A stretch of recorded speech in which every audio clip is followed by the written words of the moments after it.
Literally always. Hey guys, we're live. No, not only. It's the only sweatshirt he owns is that Syracuse sweatshirt. It's not even really orange. It's just got orange letters on it. I'm disappointed. Okay, yeah. What's the football team's record? Not good. They're 4-6. They're I'm actually impressed that you it's a know. rebuild year. I didn't expect them to win 4 games this year. They upset Hasn't Virginia it Tech. been more like a rebuild? How long have you been alive? I think it's been that long. No, they were good my first 2 years there. They made it to a bowl game twice and then just fell off the edge. Right. Okay, so hey, we're going to talk about the Sharks at some point here. The Sharks lost tonight 3-2 to the St. Louis Blues. I'm Jacob Sundstrom, by the way. I don't know if I still have to introduce myself every time, but I should. I'm the managing editor at Fear the Fin, especially if people aren't watching. That could be confusing. Yes, it could be. This is Marcus White, staff writer at Fear the Fin. Hi, friend. Hi. So this is the 5th of a 6-game road trip. Sharks are now 3-2 on the road trip. Their 2 losses have come in 1-goal games. I think that the score tonight is a lot more indicative of how the game went than the 1-0 scoreline against Carolina, where I thought the Sharks really just played pretty terribly and, just played like we've seen them play against bad teams before, and that was pretty disappointing, to be honest. And I felt like they hung out Aaron Dell to dry a little bit. Tonight, though, I feel like they really played quite well and just a little unlucky on the power play. Martin Jones wasn't very good, and Jake Allen was excellent, just phenomenal. What did you think about how they played? Yeah, I thought tonight was a big improvement from Tuesday. I thought Tuesday was one of their lesser games of the season, and they still only lost by a goal. They played a great first period. Second and third, you said it, they left Aaron Dell out to dry, and it's really hard to blame him for that. Even the 1 goal that he allowed. Oh, yeah, even the 1 goal was just that's ridiculous. Yeah, it was a good individual play and, fortunate bounce for Carolina. Tonight, they got a good start. The Couture goal was it was nice to see him score at even strength. That's been he's been feel like maybe pressing a little bit, and that Donskoy Ward Couture line, the old reliable for Pete DeBoer. You can throw that. Yep. He can throw them together whenever he needs. It feels like. And then, St. Louis got back in the game. They took a lead, and then LeBanc, his first NHL goal. I was thinking to myself tonight, if he didn't have a big game tonight, that he may just get sent down when he goes back to San Jose. That was, of course, before Tomas Hertl got hurt, so that's going to certainly change things. And before he scored, I thought he had a really good game tonight. He played well, but just a weird kind of game for the Sharks. I thought they played really, really well. Maybe one of their best games of the trip, but it didn't end in a win. And they really had a good, strong third period. But like you said, Jake Allen was tough to solve. I thought the St. Louis defense did a good job too, limiting chances. And the Sharks also just, there are some chances they're definitely going to want to have back. Marlowe missing twice late in the game, from in close. He had one early in the game too that was a pretty bad miss in my opinion. Yeah, he healed the shot early in the game, and he ended up getting bumped down to the second power play unit. So I think the biggest takeaway though from the game is if Tomas Hertl is out for any extended period of time, they are screwed. They're in bad shape because he gives them flexibility that like nobody else does. He can play on that top line, and he can play, or he can center the third line, and he's just as good in both roles. Maybe doesn't score as much as the third line center, but I think he's been, arguably their best player this season, if not one of their best players. I mean, I think you could make a good argument at least for their most important player, if not their best player. Yeah. So I think that's going to be remain to be seen, because that's going to cause a lot of interesting wrinkles going forward if he is out long term. So. Yeah, we don't really know the nature of the injury. We really know absolutely nothing. The board didn't say anything following the game. On one hand, maybe no news is good news, that he said he hadn't seen him after, which I hope is a lie, because I don't want to believe that a head coach just is like, oh, I have no idea. What's the deal? I didn't even check. Was he okay? One of our best young players. What's the big deal? So I assume that's what it is, which, he told Pashelka he didn't even see what happened on the play. I didn't notice. I just noticed him off the bench when Randy mentioned it and checking on Twitter. I didn't notice how or what happened to him. I didn't even notice what happened to Chris Tierney when he came. So I wonder. I mean, they've only got one game left in the road trip, but it's a close enough flight from San Jose. Do you think they call somebody up if he can't play it? I think they have to. Honestly, I mean, because they've already, especially if Melker can't play again. I mean, they're running out of guys to put in the press box. Yeah. I know they could play Haley for a game, but I mean, I just as far as they need a center. Yeah. So I mean, if assuming that Tierney's fine, that certainly helps quite a bit, and they can play Wingles as the fourth line center, and they can do the Wingles, Nieto, Haley experience, and that would be fine. For one game, whatever. But I wouldn't be surprised if they make a phone call tonight, at least have someone up. For me, in a situation like this, you call up a guy like Ryan Carpenter or something. It's just in case. We'll see what's going on. And then, you can make an adjustment to that when you get back home. But yeah, I mean, going forward, if Hertl is out, and I don't want to spend too much time on this because we find out tomorrow, he has a bruise, then, this is a huge. Then our podcast is completely irrelevant. Exactly. So let's leave it at, if he is out for a while, 1, the Sharks are in big trouble, and 2, they are going to have to call somebody up. They can't roll, can't move forward without giving somebody else a chance, whether that's, Goldobin, whether that's Meyer. Maybe even work Chartier because he's a center and has played very well this season. I wonder if this is if Chartier gets the chance and centers the fourth line. I could, seems like his game would translate well from what I've read about him and how he's played in the AHL. But for sure, it's going to cause a big on in their lineup. And I think, we've already seen it throughout this road trip. DeBoer he's really mixed up his lines a lot on the road trip. LeBank's played on 3 different lines now since he joined the team. Bodker's now basically skating on the fourth line, or at least he was tonight with Nieto and Tierney. What did you make of his lineup changes ahead of tonight's game, and how do you think they played tonight against the Blues? I really liked Kevin LeBanc on the top line. A lot. I thought that was great. I know we had talked about it as more of I think our conclusion ended up being, hey, LeBanc can play on every line. And I think we talked about the top line as just, oh, yeah, sure, he could play there. It's maybe kind of an afterthought. And I think he looked really, really good up there, And I know that the Joes are capable of making a lot of players look very good. But quite frankly, I think he's the best guy they've had up there other than Tomas Hertl this year.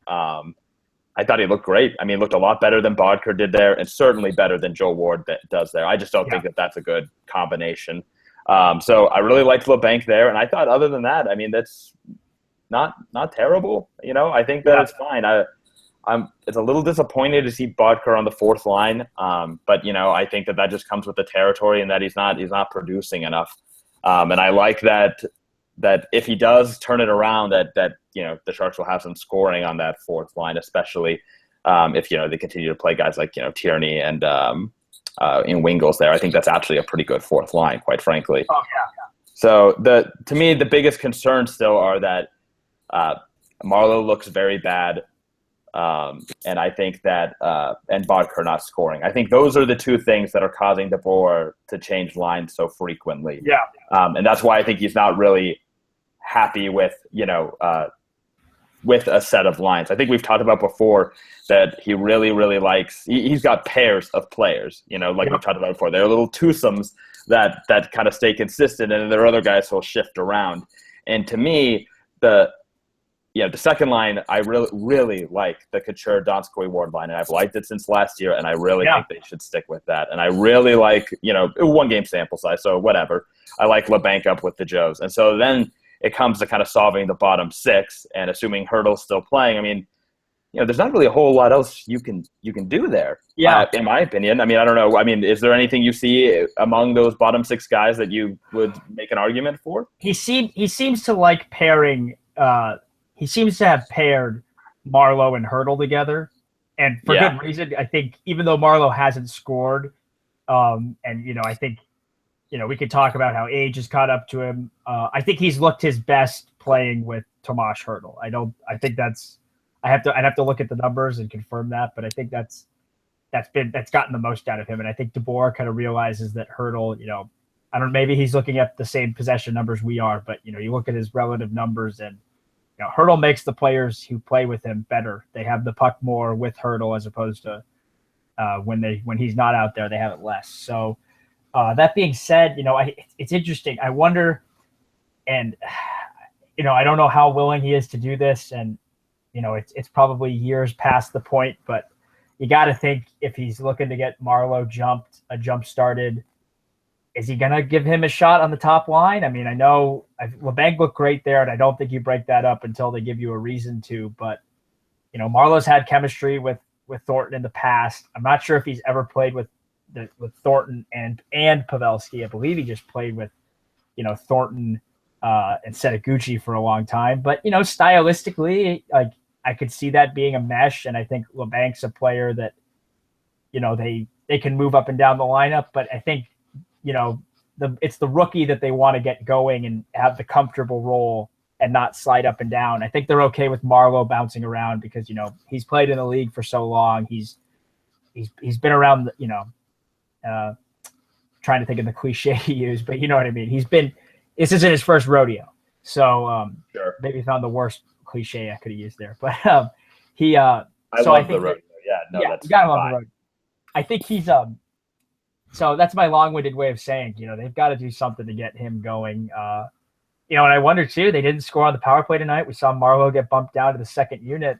I've been wondering if and when he was going to make a change on those power play units. I mean, he switched Joel Ward there. As big a reason as any, I think that Ward's scoring is down is that he's not getting that power play time. Last year he got power play time, and that was almost a third of his scoring output was on the power play. So I wonder if maybe DeBoer is going to mix it up. I think they were 12th in the league coming into tonight in power play percentage.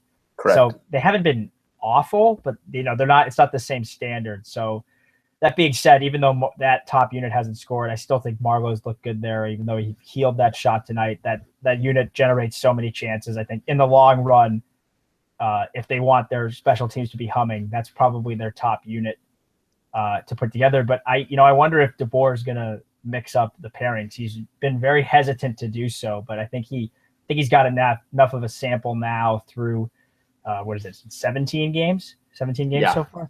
I think he's got enough of a sample through 17 games to say maybe we need to change it up a little bit. And he started to do that tonight, but you think LeBanc's maybe earned some power play time after his performance tonight?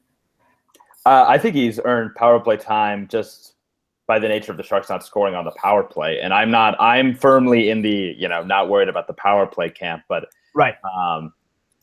I think that this is as good an opportunity as any for an excuse to see what he can do on there. I wouldn't put him on the top unit necessarily, but maybe. I mean, I would put him on the top unit instead of over Joel Ward. That would be my thought. And then if you put LeBanc up there, you can bump Marlowe down to the second unit. And quite frankly, just let Ward play on the second power play unit as well. I think it's a mistake that they're playing two defenders in the second power play unit. Also, I think that's incredibly stupid. That's honestly, if I have a beef with any of DeBoer's lineup decisions, that's the biggest one. Playing Vlasic on that second power play unit is it's unconscionable to me why you would do that. It just doesn't make any sense. I think he's been okay there this year. He scored that goal against Tampa Bay. It's more that there's so many gifted offensive players that why are you punting? Yeah, and I feel too that because I think Vlasic, when he's there, Vlasic's the guy who's quarterbacking that power play more. Right, which doesn't make any sense either. Because why isn't Schlemko doing that? Isn't that why they got him? Yeah, and I'd rather see Schlemko in that role because I think. Yep. I mean, just watching with even strength, I think he likes being able to straddle the blue line like that. And honestly, even if you just swap those two roles, I think Vlasic would breed up a little more, and he wouldn't have to be because he's a great skater. He's just and this is a eye test thing and not necessarily a stats back thing. I don't think he's great at getting pucks through on net. I think he's good, but he's not as good as Schlemko, and I think that's what they need there. But at the same time, DeBoer's seen more of Vlasic than he's seen of Schlemko, and I think he doesn't. I don't think Vlasic has he's not a guy who's going to pout or anything. I don't think, but I think Vlasic wants to be playing in every situation. He wants to show that he's not just a defensive defenseman, even though what he does at even strength and on the penalty kill is so valuable that he could be an absolute net negative on the power play and he'd still be, arguably their most valuable player. So, I think it's going to be interesting to see. I think that's a simple switch he could make. But that being said, I think the second units looked a lot better this year than it did last year. I think they're a lot more dangerous, and whether or not you switch Ward or Bodker there, I'm a little surprised that he put Ward on the top unit and then moved Marleau down. Marleau replaced Hurdle, but I'm surprised he hasn't switched Ward for Bodker a little sooner because but at the same time too, I don't think he wants to dampen Bodker's confidence. Not that would. He seems like he's been, in experiences in the locker room, he just seems like a pretty straight shooter. It doesn't seem like he's, I wouldn't say he lacks confidence, even though he hasn't scored.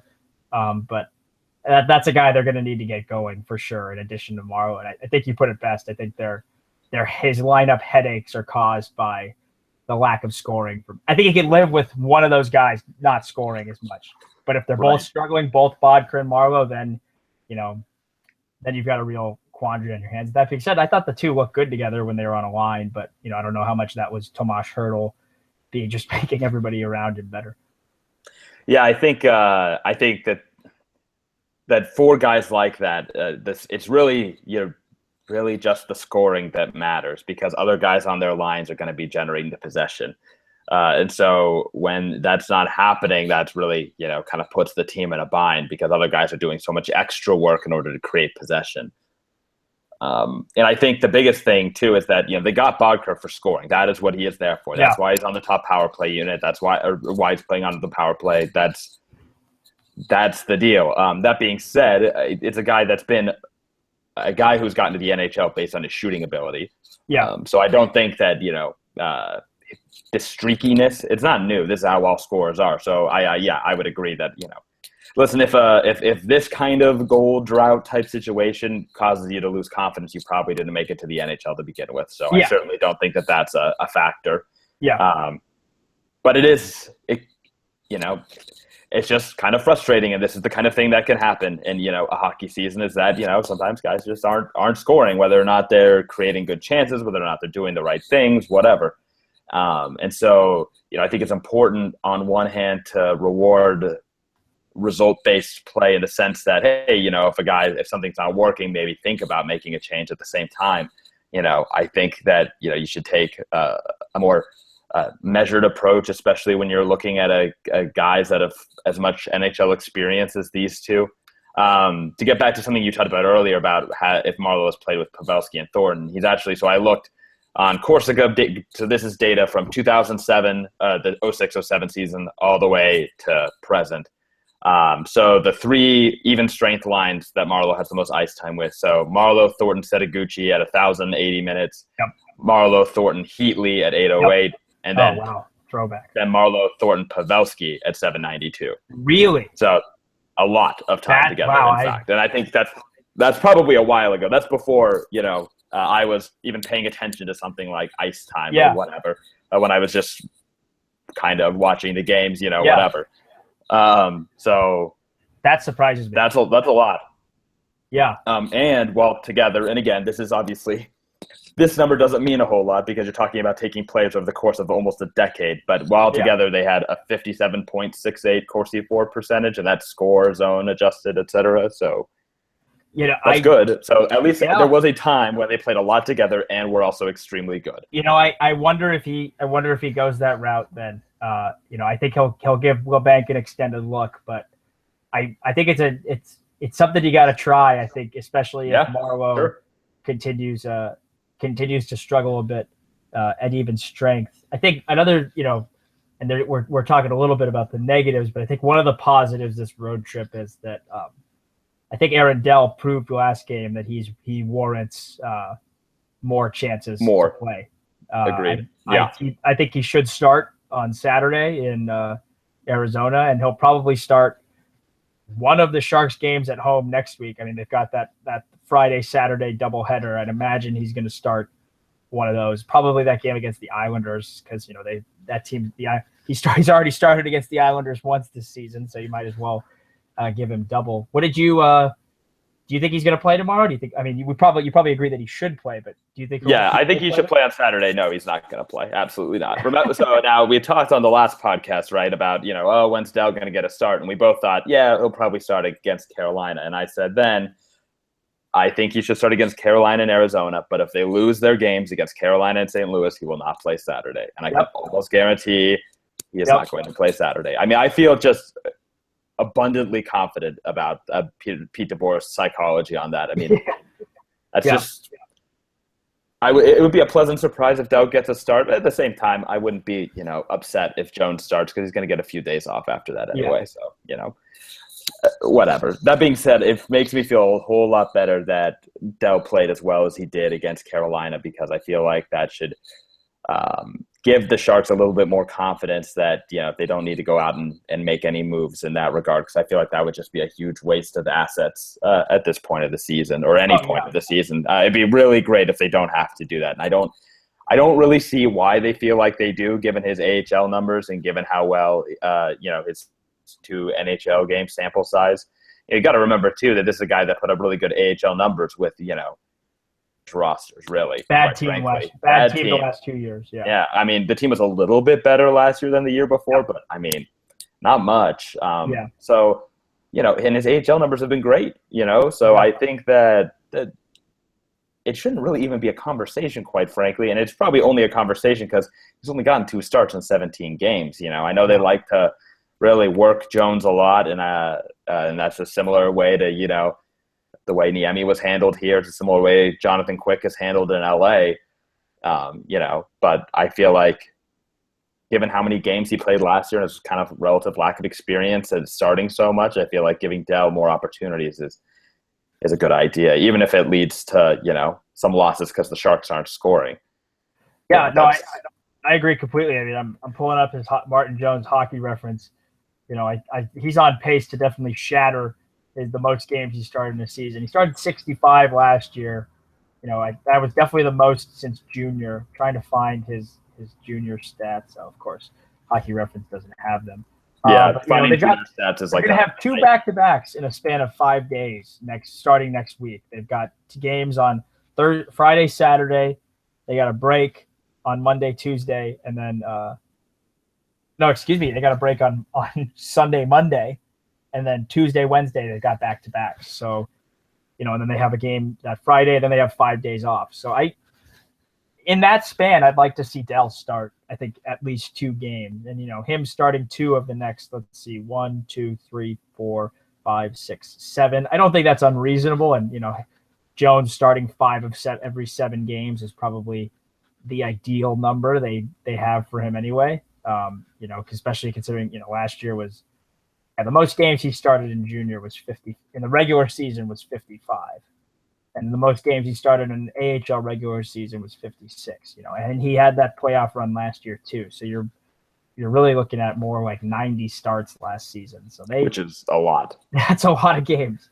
So they got to start getting Dell in, and I think he showed that game against Carolina that they can rely on him, because Carolina team's good. Like they got good goaltending for once, but they're a very good hockey team. And, if it wasn't for their goaltending, and obviously it was good on Tuesday, go figure. If it wasn't for their goaltending, they're a playoff team. I mean, the last 2 years, I think, at least, and this year, their possession numbers have been elite for a while, and their just goaltending has just been absolute garbage. And so here we are. Yeah. I can't believe the Columbus Blue Jackets have a better record than them right now. I just looked at the standings. That's baffling. Not how I expected it to go down, but there's a lot of early aberrations, I think. Nice to see the Oilers have. I was just gonna say, here they come. Here come the Oilers, baby, back to normal, just the way we like them. Yep. The Ducks are actually. So how long till they fire Todd McClellan? Is that happening soon, or I feel like it's you gotta wonder. Edmonton panicked move, and I do wonder. I think it could happen. Yeah, if they don't make the playoffs this year, I could see him losing his job. Yep, absolutely. Even though I don't think they should not have had that expectation this season, but Yep. The Oilers. Sharks are so lucky that their division is not great, and the rest of the West too has not been very good. Chicago's been excellent. The Blues are 9-6-3, so an overtime loss. Yes, they got points, but they're 500. Their goal differential is -6. The Jets are doing really well, but there's really only I think the Sharks and the Blue and the Blackhawks are the only teams where if you combine the loss and overtime losses, they're the only teams that are above 500 in the Western Conference right now. And it's also worth noting that teams like the Blackhawks especially have really not been very good at all. They've just been exceptionally lucky. Corey Crawford has played out of his. Oh, he's probably the front runner for the Vezina right now. Oh yeah, I mean to me without question, their PDO is the so that would be save percentage plus shooting percentage at even strength is 104.05. That's the second highest in the league. Let me guess who's first. Montreal. Close. Now, see, that's what I would have guessed too. Now, do you have a second guess? Another Eastern Conference team that often ends up pretty high in this category? I do not know. Toronto? With another hot goaltender? That's a good one.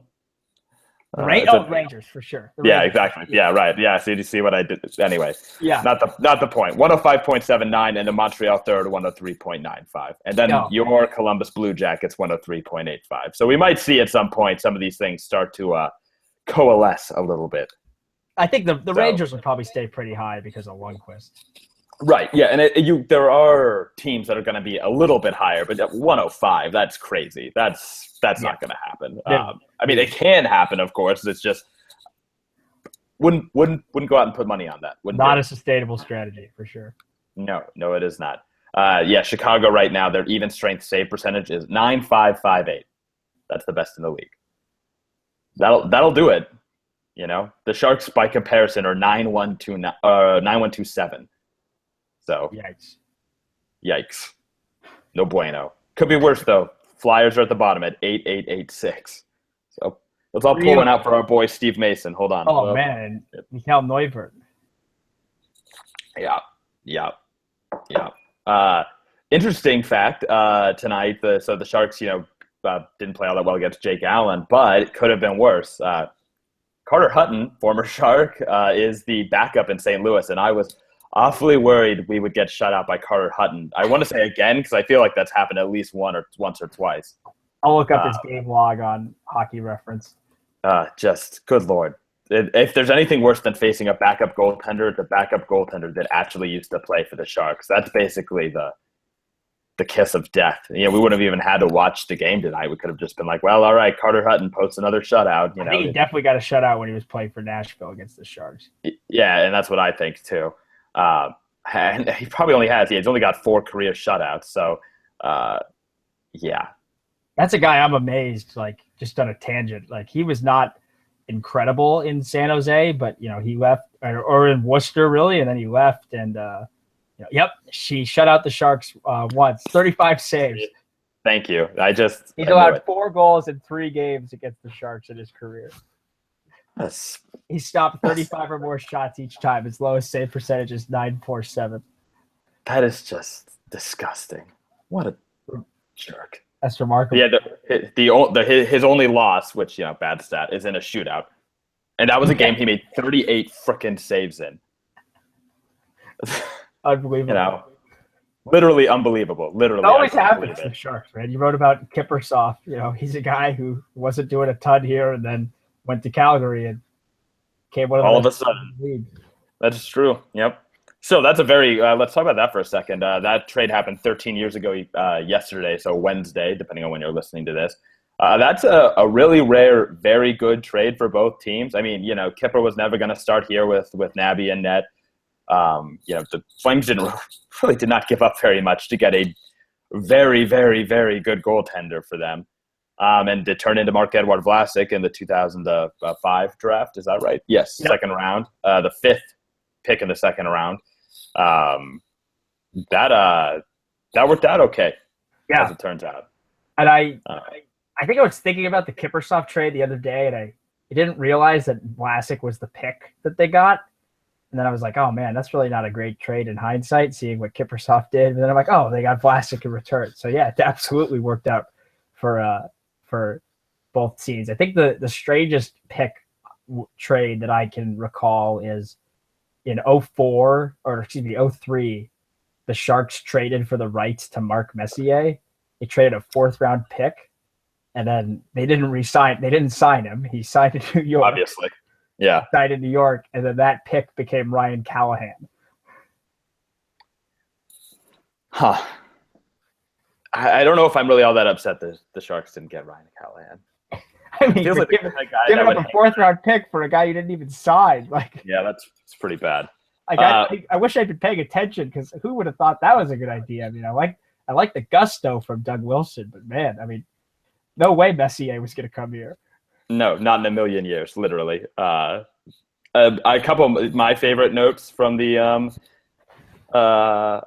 Kiprusoff trade. Actually, my favorite note is I don't know if you read the Post, but do you know who Calgary selected with their 1st-round pick? I just reread the Post, but I will not say it. It was Matt Pelech. Yeah. Former Sharks enforcer. Yeah, future. Well, at the time, future. Now, former Shark, Matt, or Worcester Shark mostly. Good lord. Playing in Austria. There are worse places to play, I guess. As far as I mean, I hear it's beautiful this time of year. The most points he had in junior were 35. How many penalty minutes was his most? 171. Yeah. That's the Matt Pelech I remember. 1st-round material. How was he a 1st-round pick?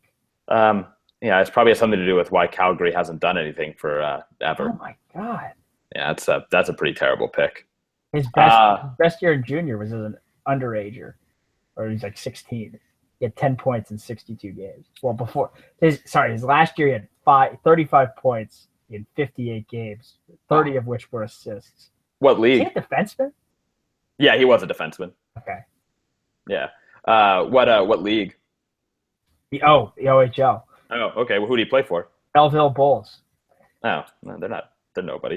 It's not like he played for like the Knights or something. Well, I believe PK Subban played in Belleville. Is that right? I believe so. Let me check. Okay. I'm gonna fact check myself. He did, yes. Yes, he did. Oh, all right. I want to listen. play together now. Chris Paul played for Wake Forest, and so did Tim Duncan, and they suck. So. And that's amazing. That amazes me, man. Yeah, that's probably my favorite college basketball trivia, so I can bust that out whenever it's needed. Yes, PK Subban all right, so and Matt Pelech were on the same junior team. Oh my god. So was Sean Matthias, Matt Bolesky, Eric Tanguay. I think that team played in the Memorial Cup final against DeBoer. Yeah, correct. Yeah, I think you might be right. DeBoer was with Kitchener. There are a lot of, if you go back and look at the rosters from that Memorial Cup, there are a lot of interesting names on that, which is something I should probably write a post about it sometime, because I feel like I've looked at that Wikipedia page about 1,000 times, and this useless knowledge needs to be dumped somewhere. 10th anniversary coming up in May. There's your time peg. Oh, that's absolutely happening. In May, I'm gonna write it right now and just schedule it for May. No big deal. I last season, so this is a little inside baseball. Back in November of last year, I wrote a 500-word post about who the Ducks should hire when they fire Randy Carlyle, and I saved that post for months. And I really fired thought, Boudreau, you mean, right? Or Boudreau, sorry. Well, Jesus, God, ruined my own punchline. I'm the worst.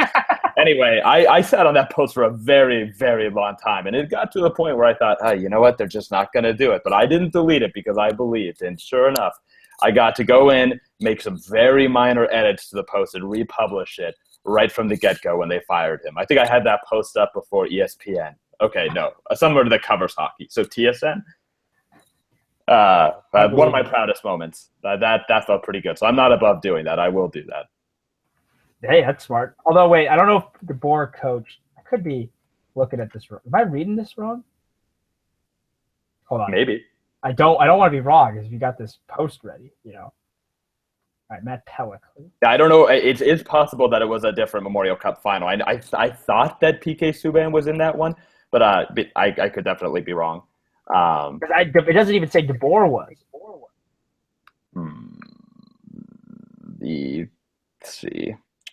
Which Memorial Cup are you looking at? 07. I think, wasn't it the 08 one? Yeah, it was. We're off by a year. Dang it. So but Matt Pelech did play the 08 one. Yes, that still works. Okay, yeah. Well, 9-year anniversary. Still, hey, that's still your time peg. That's fine. You should That's absolutely fine. write about this. The amount of players that are on this, like And Tyler another, Johnson, like Justin yeah, Falk. I know. Bad Justin Falk, Uh, not good Justin Falk. the Spokane Chiefs, the WHL team, used to play in that league. Or, I mean, God, Jesus Christ. He's played in that Memorial Cup, are owned by the Brett brothers. So that's George Brett and his brothers. Not only did I used to work for a minor league baseball team that they owned in Rancho Cucamonga, that one of the brothers is a Cal Poly Pomona alum, which is also where I went to school.